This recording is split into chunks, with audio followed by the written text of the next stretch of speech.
gentlemen, thank you so much for coming out on this really cold day. I know you're not going to regret it. We welcome you, of course, to the Teaneck Public Library. We see a lot of new faces, and that's always wonderful. We have wonderful programs at the Teaneck Public Library. We have these fabulous lectures. We have poetry groups, reviews, wonderful movies and discussions. I saw you looking at the poster. And wonderful concerts. I want to thank you for some of the feedback you gave me about last week's concert. It was indeed, it was spectacular. Thank you very much. And we promise you that we're going to do our best to continue in that same level of programming. Our last movie of the year is in celebration of Human Rights Day, which is coming up on Monday. So on Sunday, we're showing a movie called Gook, which if you are a native speaker of American English, you know is a derogatory term. This movie, I think, will help us explore some very, very interesting human interactions and ethnic assumptions that we all make. It's a very uplifting movie. It's not a downer. So if you're interested, I'm going to put some of these flyers up at the circulation desk. Please check out our, as you see, our flyers and wonderful posters. We'll be posting shortly our new program. So now I'm going to turn it over to Jana, who's going to introduce, and I know you're all here for that, a wonderful, wonderful program this morning. Have a very happy holiday season. Today's program is presented by the Network for Responsible Public Policy, and I would like to ask Edie Whale to come up and give a short introduction on the organization.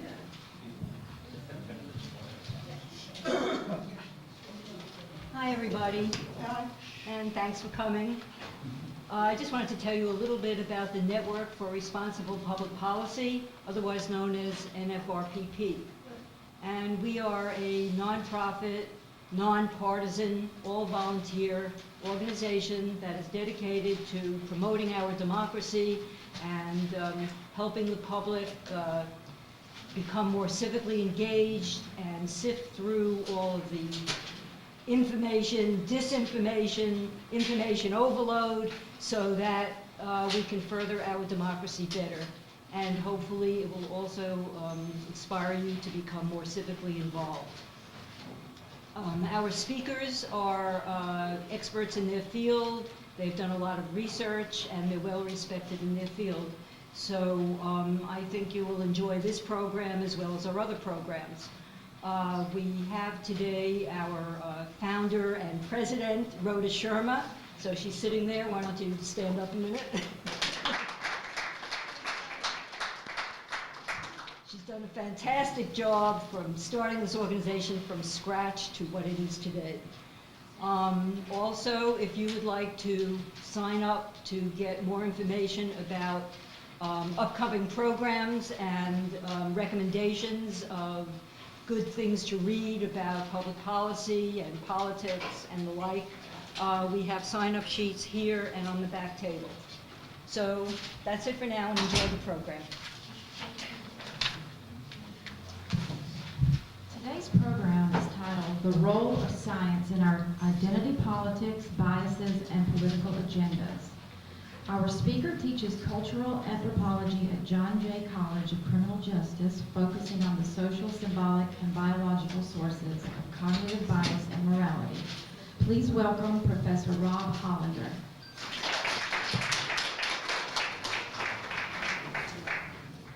Can everyone hear me? Yep. In the back, yes? All right, I don't need the microphone.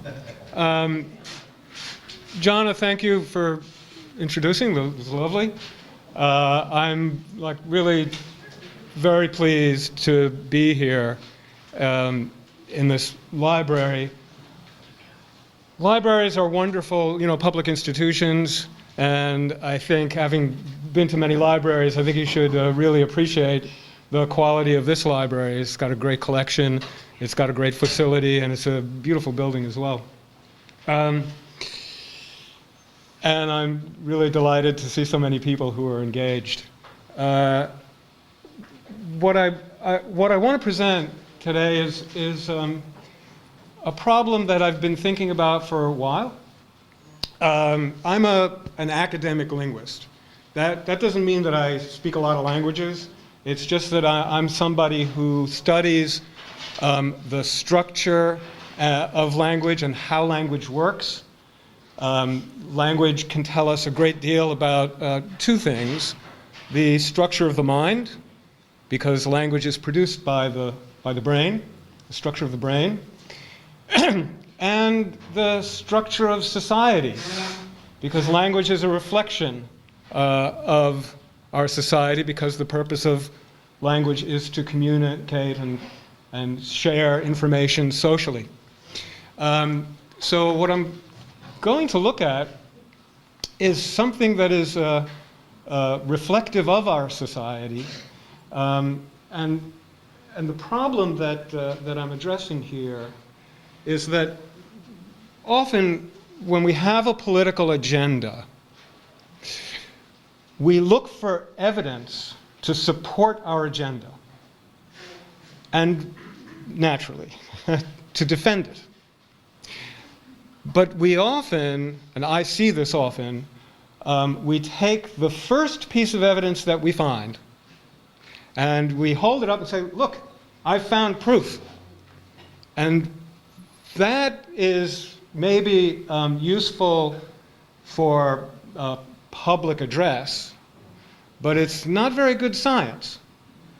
In sciences, we find a piece of evidence, and the first thing we do is that really evidence of what? Is that consistent evidence? Is it evidence for proof, or is it just a kind of confirmation, rather than looking for an analysis that might lead us further? Right? So you find people accepting, even in the sciences, people accepting the first piece of evidence, and this tends to be not necessarily the best piece of evidence. You want to go further. I don't know how many of you have heard of the concept of confirmation bias. Anybody heard of confirmation bias? So some of you have heard it. It's this tendency to look for evidence for your view, your political view, or whatever view you have, to look for your evidence for that, and accept any evidence, good or bad, cheap or deep. And if you find evidence against your view, well, you either dismiss it or you criticize it. And the result of confirmation bias is that you end up accepting really crappy evidence for your own view, and you get to be very good at arguing against the other view. And so you can see this if you are you look at a Marxist, you'll find that the Marxist is probably the best person to ask about capitalism. They know everything about capitalism because they specialize in criticizing. Their view of socialization is actually rather weak. If you want to know what the flaws of communism or the flaws of socialism, well, you don't ask a Marxist. They're not going to tell you very much about that. You ask a libertarian. Libertarians know everything that's wrong about communism and socialism. But if you ask a libertarian about the flaws of the free market, they have got not a clue. Right? So you have this strange paradox that what you believe in, you don't really know very well because you've been taking such cheap evidence for it. What you know about is what you oppose. You're really an expert at what you disagree with. And in the sciences, of course, this can't work for the sciences. If we have a political agenda, we have to set it aside.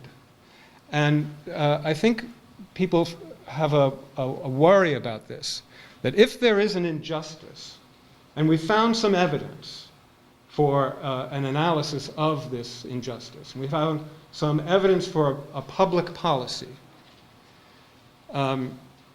if we set our agenda aside, and if we criticize that evidence, we might feel afraid that we would lose the argument. We wouldn't be able to defend our public policy. We wouldn't ameliorate that injustice. And what I want to say right at the outset, if there is a true injustice, it will show up in every analysis. Truth will always out. You don't have to worry about giving up on a particular piece of evidence, the first piece of evidence, the cheap evidence that you found.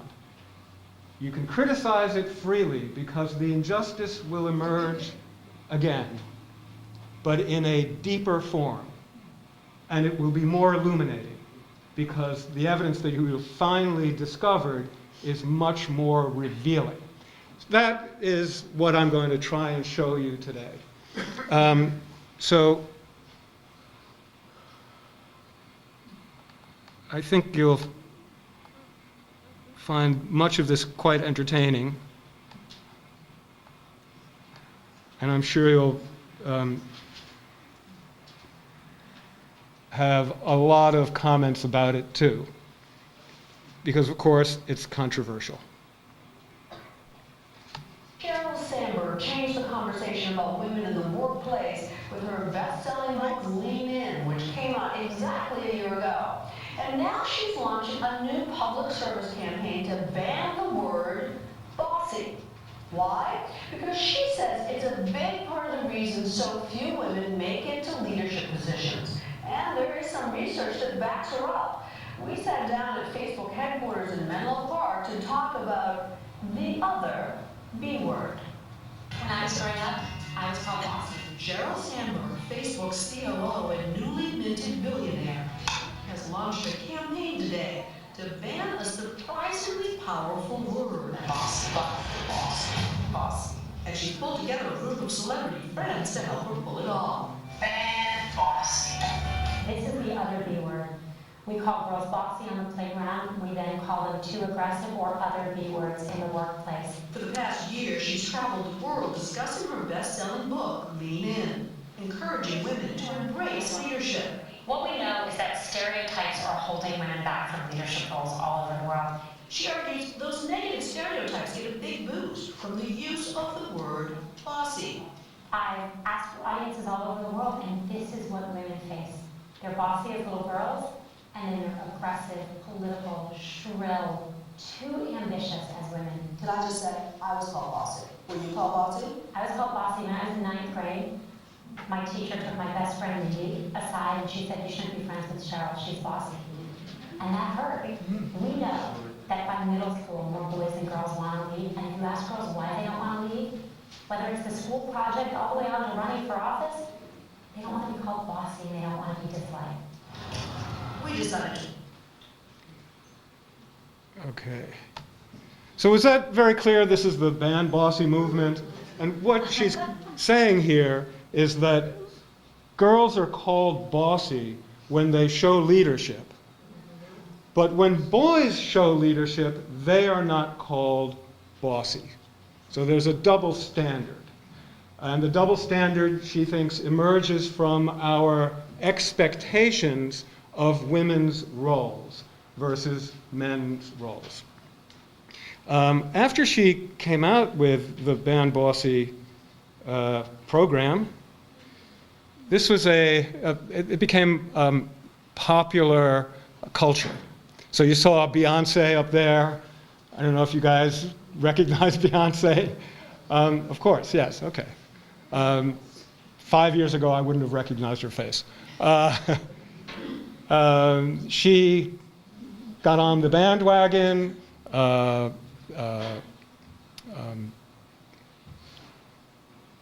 Our former Secretary of State, Defense, Condoleezza Rice. So it became a popular program. And advertising came into it. This was actually shown to me by a student who thought this was a definitive expression of the Ban Bossy movement.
Stop that.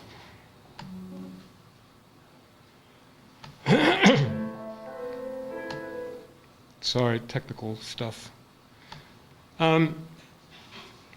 So notice that the advertisement is a very different message from Sheryl Sandberg's. Sheryl Sandberg's message is women should be, well, more like men.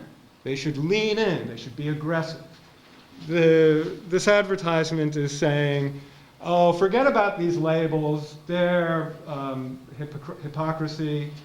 Just be pretty, buy Pantene hair conditioner, and you will be free to be a woman. It's a very different notion of feminism, right? It's really, this is maybe third wave feminism and transgender issues that are informed here. And Sheryl Sandberg is more a second wave feminist that you're familiar from the 70s and 80s. So the question is bossy used more for women than for men? And the second question is, well, why? So I'm going to show you a data mine. I don't know if you're familiar with data mines. It's just like a gold mine or a silver mine, except you're mining data. It's what we call big data. You take a corpus of some data that people are using regularly, socially, so you have a huge corpus, and then with your software, you analyze it, you take it apart. This is a data mine that every student and every professor is familiar with. It's a website, it comes from a website called Rate My Professor. I don't know if you know Rate My Professor. It's a website where students can post a review of their professors for the purpose of warning or encouraging other students who will go to the website and see their reviews. Now, this is not my data mine. This was created by Ben Schmidt, who is an academic colleague. I think he teaches at Northwestern. He mined all the words on Rate My Professor. It's a very clever idea, because if you think of the use of bossy, what are people complaining about with bossy? When you say you're bossy, you're saying something like, you have undue authority or you have authority and you are abusing your authority, something like that. And if we make an abstract notion of what the problem is with a bossy person. Let's use that as a general foundation. What was I going to say here?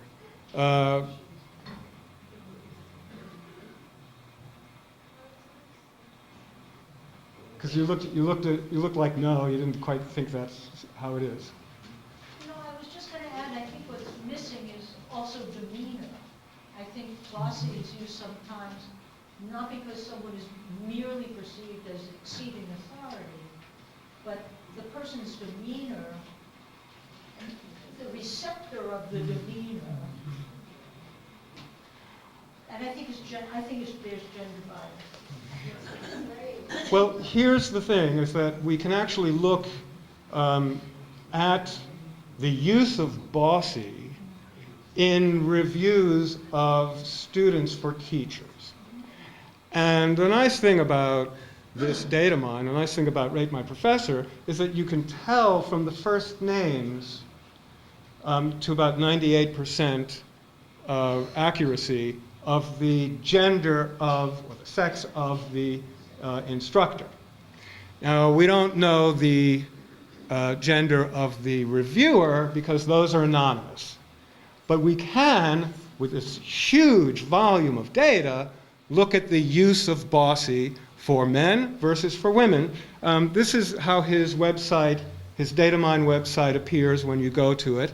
And he's had other words that opened it up with, and they were, I think, too controversial. So now he's using funny.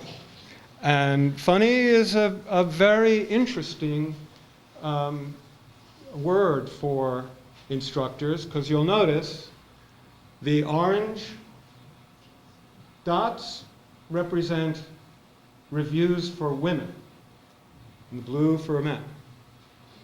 So students find female teachers not as funny as men. I should add that pretty much instructors are divided almost evenly between men and women. There are far more tenured faculty in the universities who are male, but most instructors are not tenured. They are adjuncts. And the ranks of adjuncts are filled with women, and you'll notice right away that there is a difference in pay. The men get the big pay, and the women get the lesser pay. Why it is that so many women go into the adjunct force is a good question. And there's also a good question as to why it is that there are more men in the tenured faculty. But we're not going to address that. We're going to address these reviews and the words that people are using. Isn't it a moot point for students to question a teacher for being bossy when it's part of the job description? That's the beauty of it. That's exactly the beauty of it. Or the ugliness? Yeah, these are reviews of people who are, no, I'm glad you mentioned it because this is an important part of it. All of these instructors are authorities, right? So we can see what we can ask. Are these female authorities viewed as bossy? Are these male authorities viewed as bossy? And we can now find a piece of objective evidence. So let me show you this data mine. It's very cute.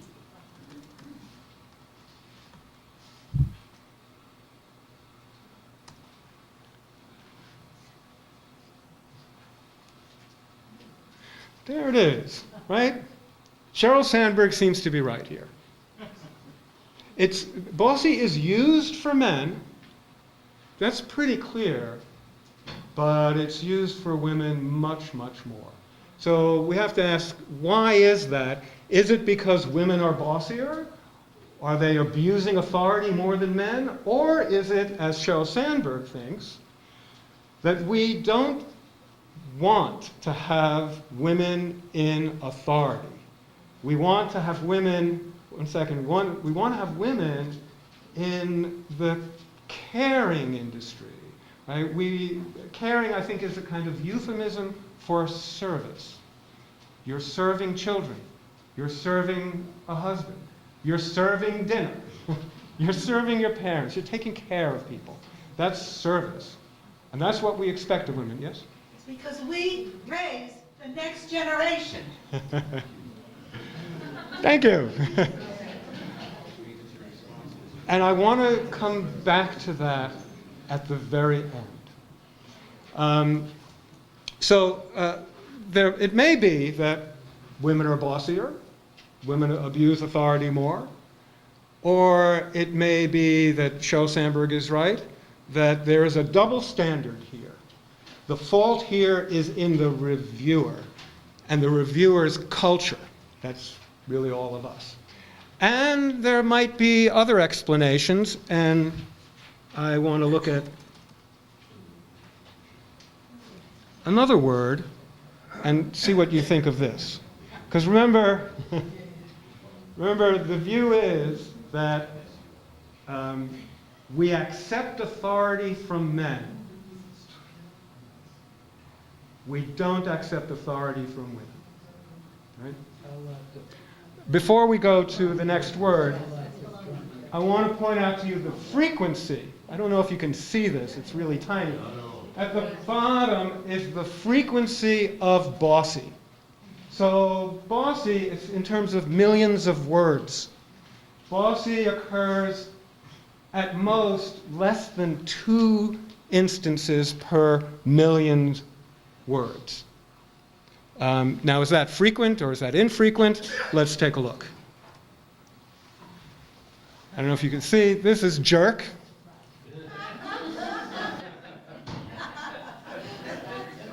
I'm glad you're all laughing because you see the problem now, right? But why? Why then? Why is it that we object? Oh, by the way, the frequency of jerk. Yeah, it's somewhere on average about 45 instances per million. It's about 25 times as frequent as bossy. So what's going on? Is it that if we take Sheryl Sandberg's view, it must be that we reject male authority just because it's male. That can't possibly be true because that doesn't mesh with the bossy data, right? The jerk data are in conflict with the bossy data. What's happening? Any ideas? Yes, over there. Yeah, I think it's usually the bossy women who are the ones who say that men are jerks.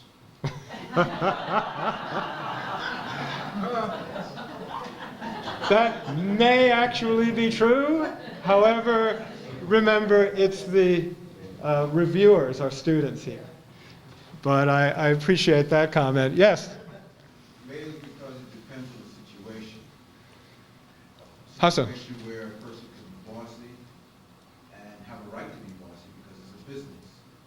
So if a person's a jerk, well, maybe the person's a jerk is because he doesn't know or she doesn't know any better. So it all depends on the situation.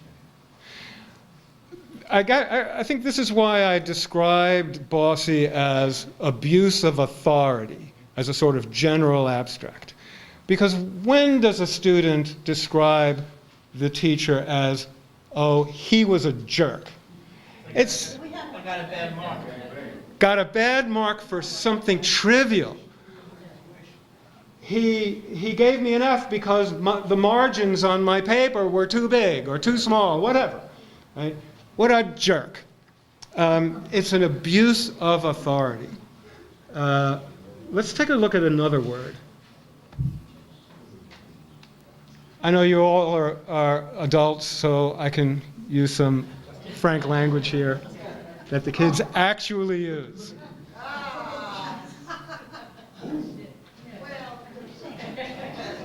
He flunked me because he's a dick, right? It's a dick. It's a common word. Now, notice it's not used for women. Of course it's not used for women, but its frequency is much higher than bossy either. All right? Anybody have any suggestions for another word for men? Because this is interesting, because you'll notice it's really not used for women at all. There's another word they use for women. We all know that. Yes. Let's hold on the B word for a bit. Is something that rhymes with dick? Yeah, that's one of them too. Well, there's also this dickhead as well.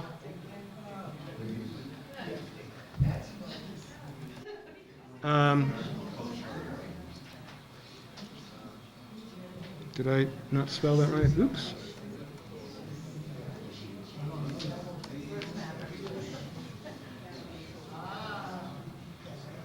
Douche. Right. Interestingly, this surprised me when I went in here. More women.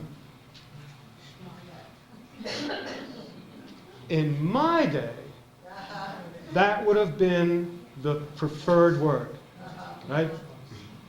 But it is not a preferred word anymore, folks. We're losing it.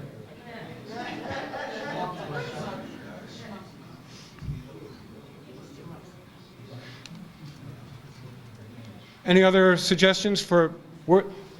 My point here is that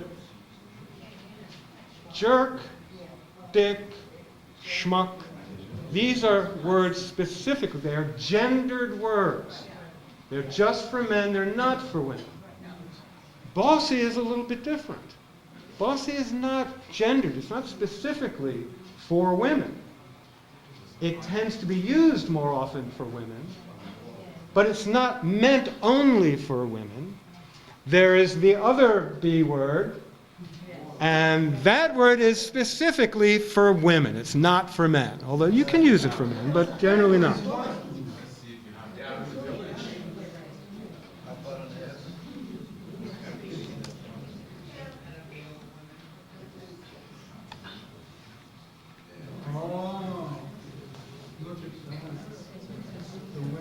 Yes. Notice, however, that it is very infrequent, and that's because Rate My Professor will not accept it.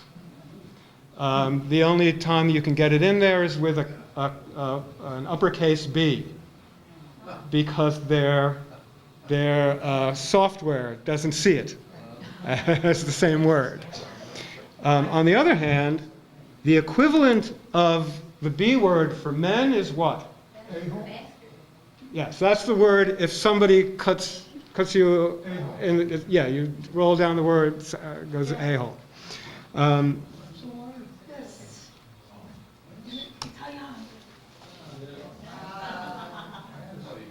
Yeah, my assumption here is that the same thing with the B word, is that it is rejected in most cases. So your review will not be accepted on Rate My Professor if you use this word spelled that way. But notice something, maybe some of you have noticed this, that there's a whole lot of words for men that can express this abuse of authority. Right? We started with jerk was the preferred word. Jerk, dick, dickhead, douche, douchebag, scum, scumbag, bastard, son of a bitch, and schmuck, right? Okay. What words for women fit that description? Well, there's the B word, which is sort of what I like to call, they're above the belt words, like mean, bossy, jerk is getting down there. There's words below the belt. Those are the four-letter words, and those are actually very interesting because they are different for women than for men. And they're words that are sort of right at the belt. The B word is right at the belt. The A word, the a-hole is right at the belt. So what above the belt words are for women to describe abuse of authority? What equivalents are there for jerk? What is it? Is it? Yeah. With. Absolutely. Do you think you would use that? See how frequent that is. Yes. That's frequent. Well, not like jerk. Not at all like jerk. Jerk was up there in the 40s, 50s, up to 70. And this is up to 9. It's not all that frequent. Let me try something else. Is there anything else besides witch? She's a witch? Abusive is not a gender term, right? That's like bossy, right? That's exactly where I want to go next. Bully. In my neighborhood, it was bully, for boy or girl. For boy or girl. Yeah. What is a gender term? A gender term specifically for women. Jerk is for men. What is for women? Jerk is a common expression for men. Among the young, dick is a common expression for men.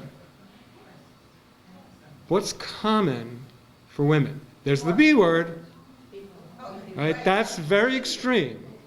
That's right at the belt. Are you looking for the C word? That's below the belt. Yeah. Where you were going. Yeah, no, I'm not going there. That's below the belt, yes. How about pushing? She's real That's pushy. an adjective. Pushy could be a male, could be female. It's not a gendered term. Let's take a look at, shift a little bit. Mean. Okay, now, it's not a gender term. You can use it for men, you can use it for women. But it's used more for women than for men.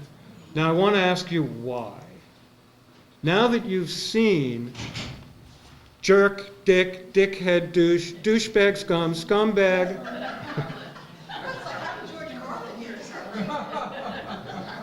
he's still alive, and schmuck. Why? Yes? Mean is nicer than bitch. It's the same thing, it's saying you being mean, but it's really saying you're a bitch. Okay, so you're saying that you want, that this reviewer would like to have said she was a bitch, but I don't want to, my professor won't allow it, so I'll use mean. Why would I not use something else? Because there isn't really anything else. But if the professor is a male, tell me, what are you going to use? Are you going to use mean? What are you going to use? Dick or jerk. Right? Jerk is the preferred word. So if I have a professor who is abusive and is abusing his authority, am I going to call him mean? It's just too weak. There's so many other words. And that is exactly what gives you the result here. Right? In other words, it's not about social stereotypes, gender stereotypes on this view. It's something about our language, that our language has a gender profile. In our English language, we have a whole bunch of words for men who abuse their authority, and for some odd reason, we don't really have those for women. Now, if you look at the past, there were lots of words to complain about women. Some of you might actually recognize these words. Some of you will find it like, I never heard this word. Like, how many people have heard of a termagant? Termagant. How about a harridan? Harridan. Oh, all right, that's interesting. A virago. Not so many. How about a beldam? No? Well, here are a few that you'll recognize. A harpy? Yes. How about a shrew? How often is a harpy used for women? Archaic, definitely archaic. Yeah, if you're reading books, you might see it there. But you wouldn't use it in a review anymore. A harpy? No, kids don't use that. What's the role of science? How about a scold? Oh, yeah. It's a great word, isn't it? Do people use it anymore? No. Nag? A nag? Nag as a verb is common, but she's a nag? Back in the day. Back in the day, right? And then there's the one that has survived. Shrill. Right? That was used for Hillary Clinton a lot, right? But notice, it's one word out of, I think there's 8 or 9 of these words that have disappeared completely. More or less, right? You had a question? Well, the word mean, the woman brought up demeanor before, so mean and bitch, maybe when you say someone is a bitch, you mean they're mean with a disagreeable tone to it. What I'm trying to show here is that there is a paucity of words to describe women abusing authority. For whatever reason. For whatever reason. You haven't gotten to a reason yet. But we don't have words for it. And we have lots of words for men who abuse authority, which, by the way, sort of takes a bite out of Sheryl Sandberg's view. On her view is that we accept authority from men, so we don't tend to object to it. But it seems as if in our language, just look at our language as a reflection of reality, we have a ton of words to object to male authority. We don't like it at all. We have plenty of words for it. Jerk is very frequent. And interestingly, mean is also very frequent, but more frequent for women, right? Only where there are choices where you want to say just mean, not express something more lively. So here's my next question. Yes? Forgive me, but I don't get the role of science in all this. Well, this is what we're investigating. This is a data investigation and coming up with an explanation. Science. No, because that's the lecture title, so that's why. Yes. We're doing science. We are looking at data and disconfirming some of the data, seeing whether it holds. So we're not doing confirmation bias here. We are trying to get further to look and see what is actually going on. And this is the science of linguistics.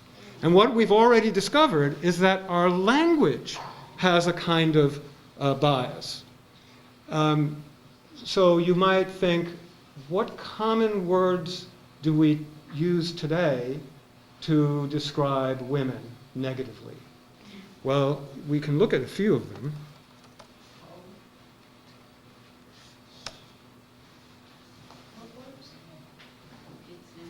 Ditzy. It's for women, isn't it? Not for men. How about, well, also there's a ditz. Same thing. How about, Dizzy? Dizzy? yes, yes, that's really important. A ditz is not abusing authority. In fact, a ditz isn't smart enough to use authority over somebody, right? A ditz is somebody who's kind of useless, not smart enough to get over on you. Whereas a jerk is somebody who gets over on you, uses authority and gets over on you. A ditz is helpless. What about an airhead? That was quail. That was quail. Was he an airhead? Because he was also blonde, right? In the 80s, I think, airhead was very much a gender term. It was, I think you remember this. It was for women, airhead. Too much blondness, right? Angie Dickinson. Don't blind. Right. Is there a similarity between a ditz and an airhead? For sure. What is the profile? What is it? Empty head, useless. Pretty but useless. Sarah Palin, who's a diz? Oh,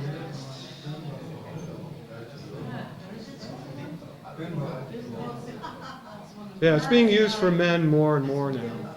Yeah. But essentially it's Marilyn Monroe. looks good, but nothing upstairs, right? The other Mrs. Bush. So what is the language telling us about our culture? Not Barbara. We have a profile of the male authorities' abuse, and we don't have a profile for women for that. We used to. We have an old profile, the Harridan, the Termagant, the Virago, older woman who is annoying a man. Essentially, that's what it is, right? The nag, right? No. That's gone, No. and what has replaced it is pretty but useless. Notice the contrast. Hippo. The male jerk is not useless at all. He's powerful. Powerful and manipulative. Is this a characteristic, is this a profile of our culture? How deep is it? Can we find it elsewhere in our gender differences?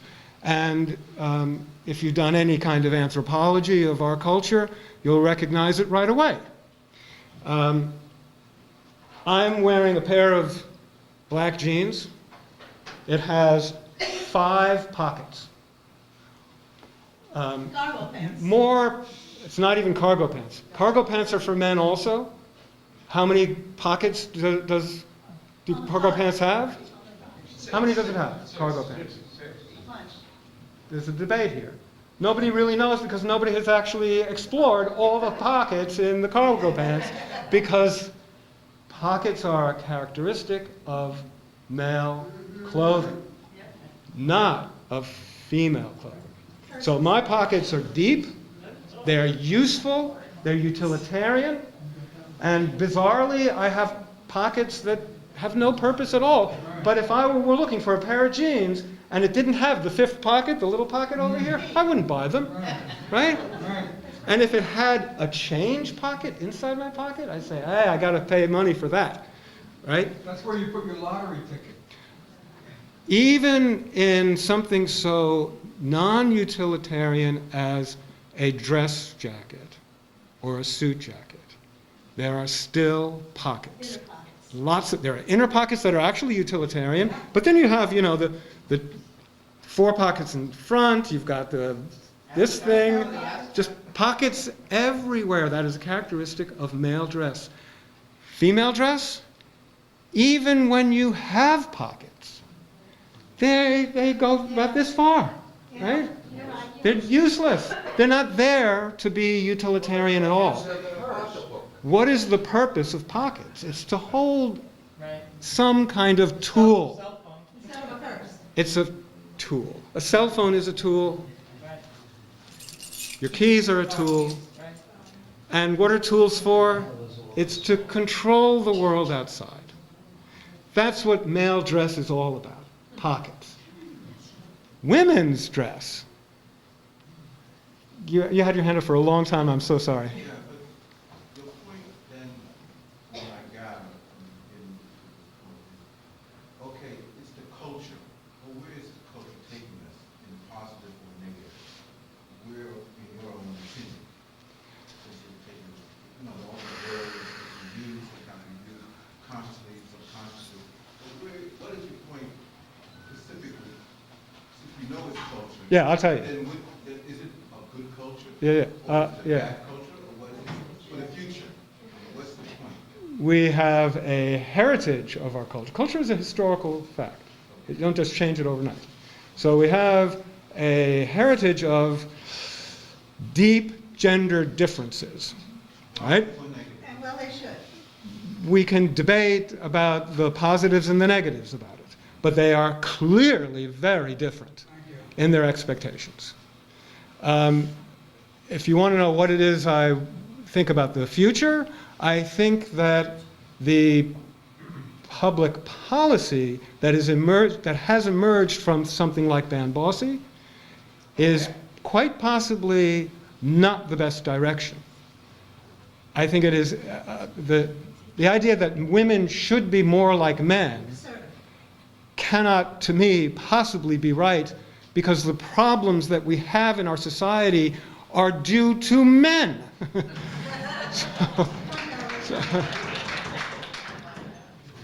Men are responsible for something like 80% of violent crime. Men, I don't want to go there until we're at the end. But there are a lot of issues of male upbringing and of male behavior and male privilege that are not necessarily good things. In fact, they seem to be pretty bad things. And I know you're not going to like this, but I think that, for example, emotional intelligence, which men think is not intelligence at all, that's because men are not as smart as women. This is something that is not well understood in our culture because we have a sexist culture. Everyone thinks here that women are bad at math, genetically, right? Right? Our culture, they think that this is so, because women don't go into the STEM fields. Well, if you look at cultures where there is more gender equality, like you go to Finland, the girls are as good at math as the boys. If you go to Iceland, the girls are better at math than the boys. So math ability is culturally dependent on gender inequality. And girls are better at reading also. Girls are they're just smarter. On average, right?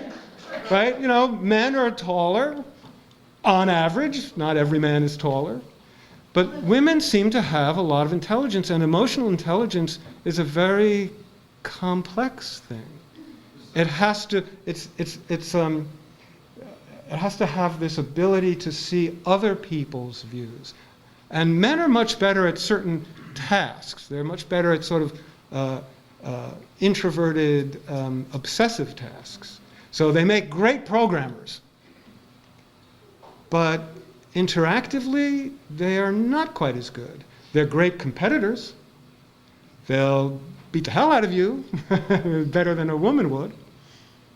But in this intelligence, this notion that emotional intelligence is not intelligence, or that social interactive intelligence is not real intelligence, is a profound biased misconception. Would you prefer to have wisdom or do you prefer to be smart? Oh. It's just something my father had taught me a long time ago when I was about 12, 13 years old. Yeah. He wanted me to become a man. Yeah, yeah. Do you want to be smart or do you want to be wise? That's a false dichotomy.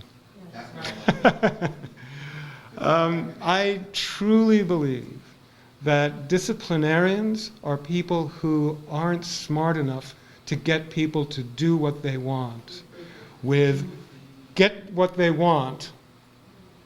people to do what they want with understanding, humor, emotional intelligence, social interactive intelligence. If you're smart enough, then you will be wise. If you're smart enough, you don't need to be a disciplinarian. You'll get people to do what you want out of their love for you, because they just want to. So is wisdom better? They are inseparable. Okay. But more of the smart means wisdom. I think you're trading on the same myth, that intelligence is this math ability and wisdom is this human relational ability. But what I'm saying is that, no, they are actually the same. There's no difference. Anyone who has this capacity for social interactive intelligence is capable of doing the math if she spent her time on it from childhood. But our developmental stage is not geared to have women, girls, doing the math, because we expect girls to be in a service position, serving the children, serving the husband, being a nurse, being a teacher. Now, there's a tweak there as well, because in developing nations where you need to have high skills to make money, you find that women go into the STEM area.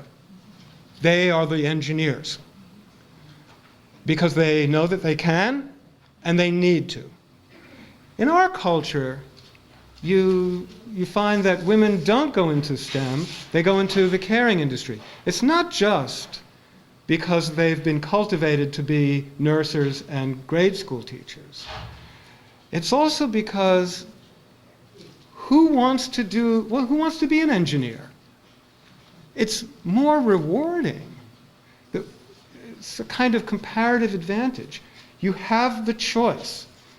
I don't have to go into STEM, I don't have to be an engineer, because the quality of life is high enough here that I can make a choice and do something that is truly rewarding in life. And I think women make the very practical choice to be happy and rewarded rather than to sit in an office and program all day.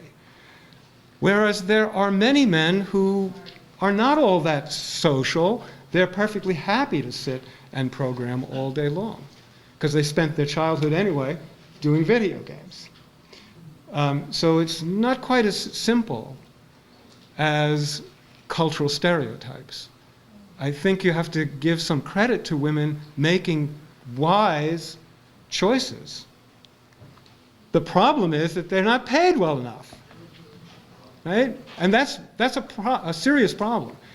They're paid enough to live, but there are other people who are making more money, and inequality breeds a kind of resentment, right? There's a lot of experimental evidence and study that shows if, I don't know how much you guys fly, but if the passengers to the, coach has to walk past the first class, there will be more discontent and arguments from those passengers than if they didn't have to walk past the first class.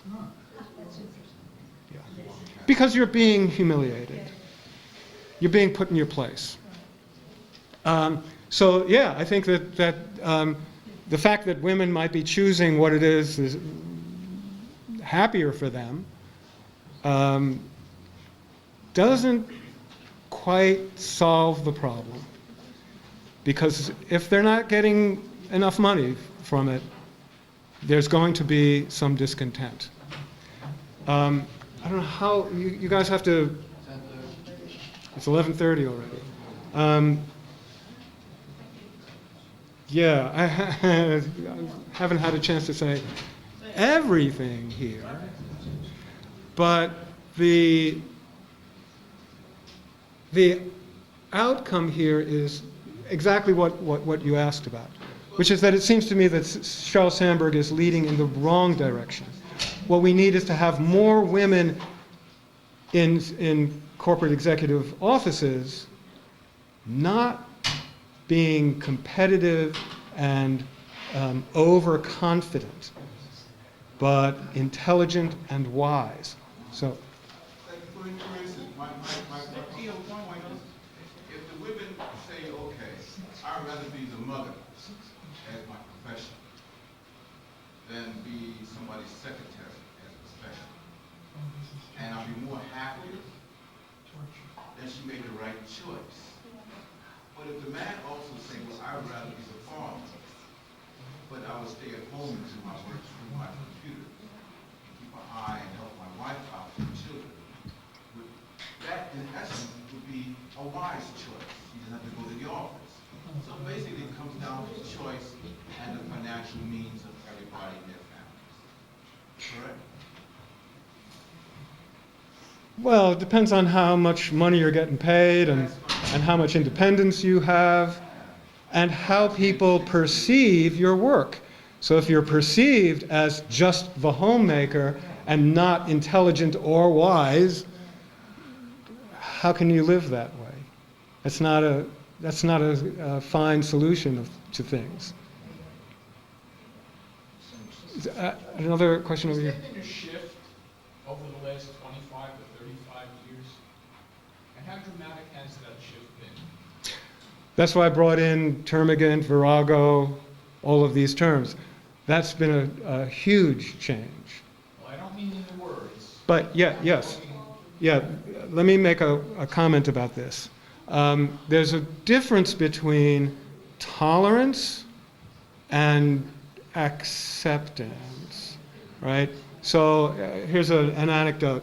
I was teaching a course in deviance, and a student, cool student, right, covered with tattoos, he said, there's no such thing as deviance anymore because we tolerate anything now. And he gave an example. He said, I went to a party last night. It was a trans party.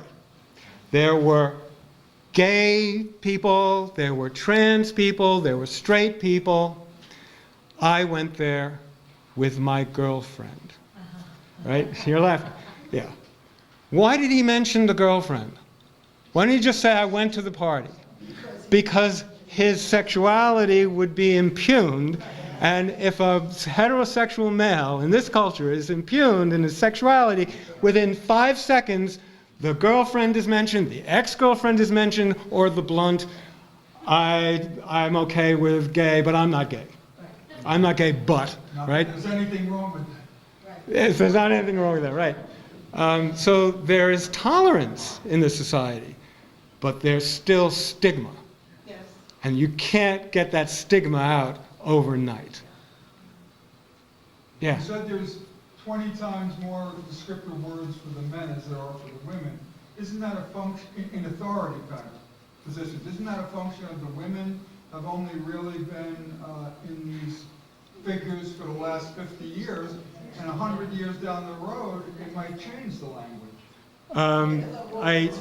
That's a question for further research. I'm not convinced that that is true, because kids come up with words very frequently, and those words have not appeared. The new word is ratchet. Do you all know ratchet? How do you spell it? R-A-T-C-H-E-D, right? It's trading on wretched, but ratchet means that, this is the one point that I did not get to, is women's apparel, women's wear. What's the purpose of women's dress? If it's not utilitarian, if it's not for tools, what is it for? Yeah, this is an anthropological notion of the male gaze. It doesn't mean that women are dressing for men specifically, but the notion of how they're dressing is to be attractive to whom? It's for the male, right? So the male is facing the world with his tools, and the female is facing to the male. I wanted to answer this question. Ratchet is a new word, and ratchet means somebody who has no attractiveness and no taste in clothing, right? So it fits right into this type, this profile of the female as being supposed to be attractive to the male. Another one is not quite as recent, is cow. Cow? They use that a lot. Yes, to me it's like bimbo, like airhead, like ditz, useless, but not even pretty, right? So we still have, the words that are coming into the language are not about authority. We're still using the B word, and that's about it. I had a question back here, though. Could you use ratchet in a sentence, please? She a ratchet bitch. Yeah. Yeah. You can, if you Google up ratchet, you'll see it's a funny word. Another familiar one is thot. T-H-O-T. You guys don't know? You're not going to be able to use this video, Rhoda, I'm sorry. It's that hoe over there. T-H-O-T. Oh, that. Yeah. And again, it plays into these women's stereotypes. And of course, that's a little bit below the belt. And the below the belt is a whole sexual area.